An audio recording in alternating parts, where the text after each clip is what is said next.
کو ایک واقعہ سنائیں گے۔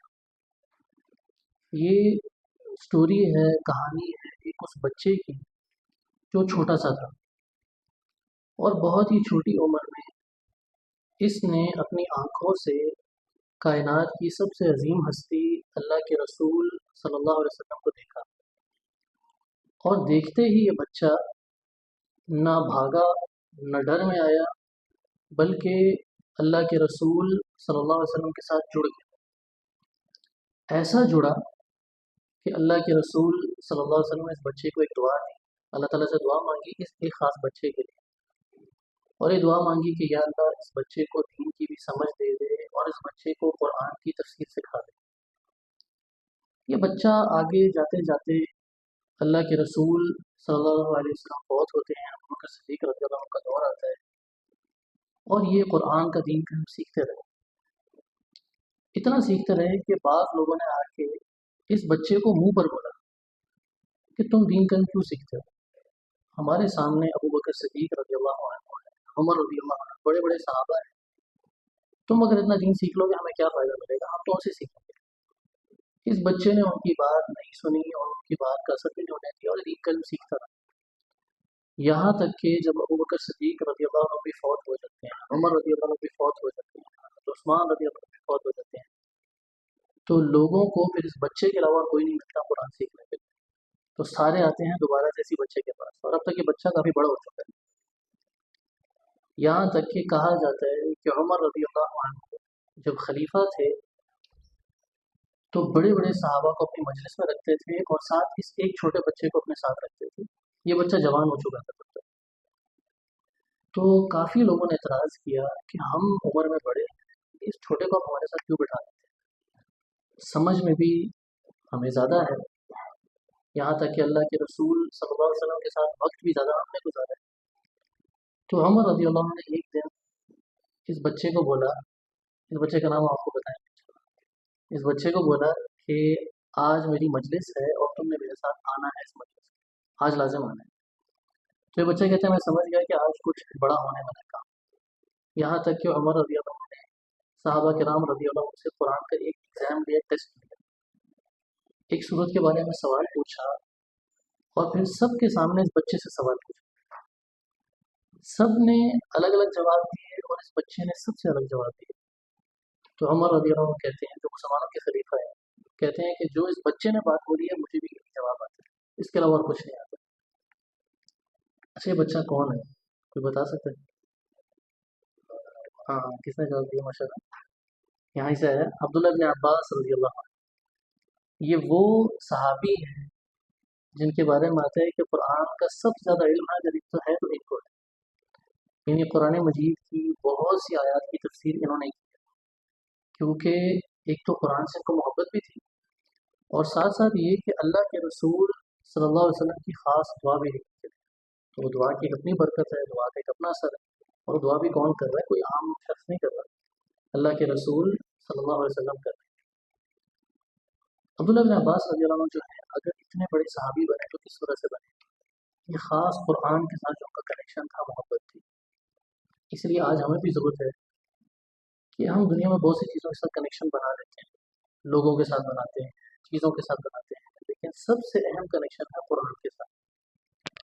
جب بندے کی سانس نکل جاتی ہے تو ایک ہی کنیکشن کام آتا ہے اس کو، اور وہ ہے یہ قرآن کے ساتھ جو اس کا کنیکشن ہوتا ہے، یہاں تک کہ قیامت کے دن جب بندے کا حساب کتاب ہوگا تب بھی یہ قرآن ہی ہے جو اس کو کام آئے گا۔ ایک حدیث میں آتا ہے کہ قرآن آ کے بندے کی سفارش کرے گا اللہ تعالیٰ سے، اللہ سے کہتا رہے گا اس کو یا اللہ جنت میں ڈال دے، یہ دن کے ٹائم پہ رات کے ٹائم پہ مجھے پڑھا کرتا ہے، یہاں تک کہ اللہ تعالیٰ قرآن کی سفارش قبول کر کے پڑھنے والے کو جنت میں داخل کرتے ہیں۔ یہ قرآن اتنی عظیم چیز ہے، جو بھی آپ کو میں دوسری بات بتانا چاہتا تھا اس واقعے کے بعد، کہ اس قرآن کے ساتھ جو جو بھی چیز جڑے گی نا، آپ دیکھیں گے وہ بڑی بڑی برکت آ جاتی ہے۔ اس کو نازل کیا اللہ تعالیٰ کی ذات، اللہ رب العزت کی طرف سے قرآن مجید نازل ہوا۔ اچھا جیسے جیسے یہ نازل ہوتا جائے گا نا، آپ دیکھیں گے جو جو چیز کا جوڑی ہے وہ بڑی ہوتی جا رہی ہے۔ کس فرشتے نے اس کو نازل کیا؟ جبریل علیہ السلام نے۔ تو جب جبریل علیہ السلام نازل کر رہے تھے تو دیکھیں ان کی ذمہ داری تھی قرآن کو نازل کرنے کی، اللہ تعالیٰ نے ان کو فرشتوں کا سردار بنا دیا۔ اچھا، نازل ہوا تو کس پر ہوا؟ اللہ کے رسول صلی اللہ علیہ وسلم پر۔ اور دیکھیں جن ہستی پر قرآن نازل ہوا وہ نبیوں کے کیا بن گئے؟ سردار بن گئے۔ اس لیے ان کا لقب ہے امام الانبیاء، نبیوں کے امام، نبیوں کے آگے چلنے والے۔ اچھا، کس امت پہ نازل ہوا؟ اس امت پہ نازل ہوا۔ اتنی برکت مل گئی اس امت کو کہ ایک حدیث میں آتا ہے جنت کی 120 صفحے ہوں گی۔ یہی امت خالی کتنی صفحے لے گی؟ 80 صفحے لے جائے گی۔ 80 صفحے اس امت کے پاس ہوں گے اور باقی کتنے رہ گئے؟ 40۔ یہ اللہ کے رسول صلی اللہ علیہ وسلم سے لے کر پہلے پیچھے چلے گئے آدم علیہ السلام تک، یہ باقی ساری 40 امتیں تھیں اور صرف اس امت کے لیے 80 صفحے۔ قرآن کی برکت دیکھیں آپ۔ اچھا، ایک اور برکت اس امت کے اوپر کہ یہ امت دنیا میں سب سے آخر میں آئی ہے لیکن جنت میں سب سے پہلے جائے گی۔ اچھا، یہ قرآن کس مہینے میں نازل ہوا؟ رمضان کے مہینے میں۔ یہ ایک ایسا برکت والا مہینہ بن گیا کہ ایک مہینہ ایک طرف اور باقی 11 مہینے ایک طرف، کہ ایک مہینہ ہی سب مہینوں پہ بھاری۔ اچھا، کس رات کو نازل ہوا؟ جس رات کو نازل ہوا اللہ تعالیٰ نے اس رات کو کیا کہہ دیا؟ لیلۃ القدر۔ ایسی رات جو کتنی بھاری ہے؟ لیلۃ القدر خیر من الف شہر، 1000 دنوں سے، 1000 مہینوں سے۔ 1000 مہینے ایک طرف ہیں اور لیلۃ القدر خیر ہے اس سے بھی زیادہ بہتر ہے۔ یعنی ایک بندہ اگر ایک لیلۃ القدر اللہ کو راضی کر رہا ہے، اللہ اس کی عبادت قبول کر لے، تو دوسرا بندہ اگر 1000 مہینوں تک بھی عبادت کرتا ہے اللہ کو یہ بندے سے زیادہ محبت ہے جس نے ایک رات عبادت کر لی اور اس کی لیلۃ القدر قبول ہو گئی۔ اچھا، یہ تو چلے ہم نے بتایا جو امتوں پہ اور چیزوں کا نازل ہوئی۔ اب جس بندے کے دل میں سینے میں قرآن آ جائے تو سوچو بندہ کتنا عظیم ہو جائے، اس سے اللہ تعالیٰ کو کتنی محبت ہو جائے گی۔ اتنی محبت اللہ کو کہ دل تو دور کی بات ہے، اب یہ قرآن صرف اگر بندے کی زبان سے نکلتا ہے تو ایک حرف پڑھنے پہ کتنا اجر ملتا ہے؟ 10 گنا اجر اللہ تعالیٰ دیتا ہے۔ یعنی اگر آپ الف لام میم پڑھتے ہیں تو اللہ 10 گنا 10 نیکیاں دے گا، 30 دے گا، 10 الف کی، 10 لام کی اور 10 میم کی۔ اچھا، بھی نماز میں سورۃ الفاتحہ پڑھی، خالی الحمدللہ رب العالمین آپ پڑھیں گے، آپ کو سمجھ رہے گی کتنی نیکیاں دی اللہ نے، گنتی نہیں کر سکیں گے۔ قل هو اللہ احد ہی پڑھ لیں گے، اتنی نیکیاں ہوں گی آپ بھی نہیں سکیں۔ یہ خالی اس بندے کے بارے میں جو قرآن کو پڑھ رہا ہے اور جو قرآن پہ عمل کر رہا ہے، جو اس کو اپنے دل پہ سینے میں اتار رہا ہے، زندگی میں لے کر آ رہا ہے، اس کا تو مقام پوچھنے کی ضرورت ہے۔ اس کو تو اللہ تعالیٰ پھر ایسی محبت دیتا ہے کہ فرشتے بھی اس کی دعا کرتے ہیں۔ تیسری بات قرآن کے حوالے سے یہ ہے کہ اب ہم نے واقعہ بھی سنا اور قرآن کی برکت بھی پتہ چلی، تو اب ہماری پوری کوشش ہونی چاہیے کہ جہاں جہاں بھی قرآن مجید کے بارے میں خاص طور پہ پڑھایا جا رہا ہو وہاں خوشی سے جائیں۔ قرآن کے ساتھ اگر ہمارے دل میں محبت آ گئی نا تو یہ اصل کامیابی ہے۔ ایک حدیث میں آتا ہے کہ لوگ ایک جگہ پر اگر جمع ہوتے ہیں جس جگہ پر دین کی خیر کی بات پڑھائی جا رہی ہو تو سب سے پہلے ایسی مجلس کو فرشتے گھیر لیتے ہیں، ارد گرد فرشتے اس کو گھیر لیتے ہیں، اللہ تعالیٰ کی رحمتیں بھی اس پر نازل ہو جاتی ہیں اسی مجلس والوں پر۔ پھر اللہ تعالیٰ اطمینان کو، سکون کو، سکینت کو نازل کر دیتا ہے ان لوگوں پر۔ اور اس کے بعد بعض روایت میں آتا ہے کہ اتنی برکت ہوتی ہے کہ اللہ تعالیٰ ان سب کو معاف کر دیتا ہے۔ تو فرشتے دیکھتے ہیں کہ اللہ تعالیٰ نے ایک ایسے بندے کو بھی معاف کر دیا جو اس مجلس میں نہیں تھا، مجلس کے کنارے پر بیٹھا ہوا تھا، کسی سے ملنے کے لیے کچھ اور کام کے لیے تھا لیکن اس مجلس کے سائڈ پہ بیٹھا ہوا تھا۔ تو فرشتے اللہ کو بولتے ہیں یہ بندہ اس مجلس میں نہیں تھا، تو اللہ فرماتا ہے کہ نہیں، میری رحمت اتنی وسیع ہے کہ اس کو بھی معاف کر دو۔ یہ صرف کس وجہ سے؟ قرآن کے ساتھ اپنے آپ کو جوڑنے سے۔ تو اس لیے سب سے جو بڑی چیز ہمیں اپنے دل میں پیدا کرنے کی ضرورت ہے وہ ہے قرآن کے ساتھ محبت۔ یہ اگر آپ کے دل میں آ گئی، سمجھ جائیں کہ اللہ کی بہت بڑی رحمت ہے۔ اور اگر قرآن سے محبت نہ آئی تو پھر فکر کرنے کی ضرورت ہے۔ آج ہمیں بہت ساری چیزوں سے محبت تو ہے، دنیا کی بہت ساری چیزوں سے، اپنی جان سے بھی محبت ہے، لیکن سب سے بڑا سوال یہ قرآن سے محبت ہے یا نہیں۔ آج لوگ آپ کو طرح طرح کے ملیں گے، قرآن سے دور کرنے کی کوشش کریں گے، طرح طرح کی رکاوٹیں لیں گے، لیکن جو آپ کو قرآن کے ساتھ جوڑ ہے اور جب آپ کا دل آپ کو قرآن کے ساتھ جوڑ ہے، یہ ہے اصل محبت اور یہ اصل کامیابی۔ باقی تو لوگ بہت کچھ کہیں گے دنیا میں، یہ کر لو وہ کر لو کامیاب ہو جاؤ گے، لیکن اصل چیز جو ہے وہ ہے قرآن۔ اچھا، یہ شروع کی 3 باتیں آپ کو بتائی تھیں۔ سب سے پہلے تو عبداللہ بن عباس رضی اللہ عنہ کا واقعہ، دوسرا یہ کہ قرآن کی برکت کتنی ہے، اور تیسرا کہ ہمیں اپنے دلوں میں قرآن کی محبت ڈالنے کی ضرورت ہے۔ اچھا، ابھی یہاں پر آپ لوگوں کی قرآن کی تفسیر چل رہی ہے، تو ہم انشاءاللہ کوئی نیو تفسیر نہیں کریں گے، کوئی نئی صورت کی بھی نہیں کریں گے، بلکہ جو صورتیں آپ نے کی ہیں اسی کے اہم پوائنٹس آپ کو بتائیں گے، تاکہ قرآن کے ساتھ جو ہے ہم بار بار اپنے آپ کو جوڑتے رہیں۔ اچھا، آج ہمارے پاس جو ایک محدود ٹائم ہے، اس میں ہم آپ کو سورۃ الفاتحہ کے حوالے سے چند چیزیں بتائیں گے۔ ویسے تو آپ کو آلریڈی پتہ ہوں، لیکن ان چیزوں کو دوبارہ سے سمجھ لینا، ایک الگ انداز سے سیکھ لینا بہت فائدہ ہے۔ ویسے تو شیخ نے الحمدللہ آپ کو سورۃ الفاتحہ کی تفصیلی طور پر تفسیر کرائی ہوگی، لیکن آج ہم صرف 3 چیزیں بتائیں گے سورۃ الفاتحہ کے حوالے سے۔ شروع میں 3 چیزیں آپ کو قرآن کے حوالے سے بتائیں، ابھی 3 چیزیں سورۃ الفاتحہ کے حوالے سے۔ سورۃ الفاتحہ یہ اتنی عظیم صورت ہے کہ جب بندہ یہ صورت پڑھتا ہے تو حدیث میں آتا ہے کہ بندہ اصل میں پڑھ نہیں اور پڑھتا نہیں ہو، وہ اللہ سے باتیں کر رہا ہے۔ جب آپ کہتے ہیں نا الحمدللہ رب العالمین، اللہ کیسے جواب دیتا ہے؟ کیا جواب دیتا ہے؟ حمدنی عبدی، میرے بندے نے میری تعریف کی ہے۔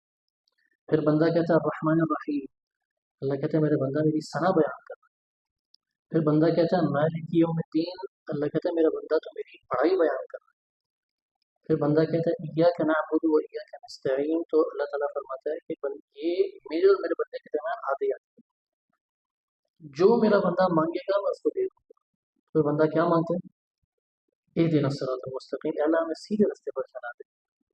آخر تک یہ پڑھتا ہے اور اللہ اس کو یہ بولتا ہے میرے بندے نے جو مانگا اس کو مل گیا۔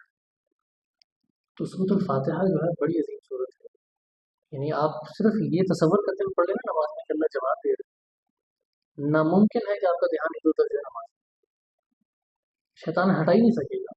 آج ہماری نماز میں فوکس نہ ہونے کی وجہ یہ ہے کہ ہمیں پتہ نہیں اللہ قرآن میں بتا کیا ہے۔ تو اسی لیے سورۃ الفاتحہ میں سب سے پہلی چیز، اپنے آپ کو ہم اللہ کے سامنے گرا دیں۔ سب سے پہلے الحمدللہ کہیے، ساری کی ساری تعریفیں اگر ہیں تو اللہ تعالیٰ کے لیے۔ دنیا والے بھلے آپ کے منہ پہ تعریفیں کریں، آپ کے پیچھے کریں، اصل تعریف ہماری نہیں ہے۔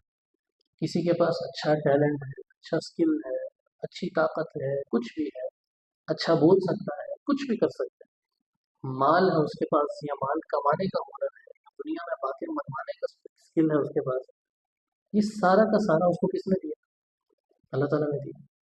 ایسے بھی لوگ ہیں دماغ ہے لیکن نہیں استعمال کر پا رہے، بہت ساری جسم کی چیزیں نہیں استعمال کر پا رہے، تو یہ اللہ کی سب سے بڑی نعمت ہے۔ اس کی شکر بھی کس کا ادا کرنا ہے؟ اللہ کا۔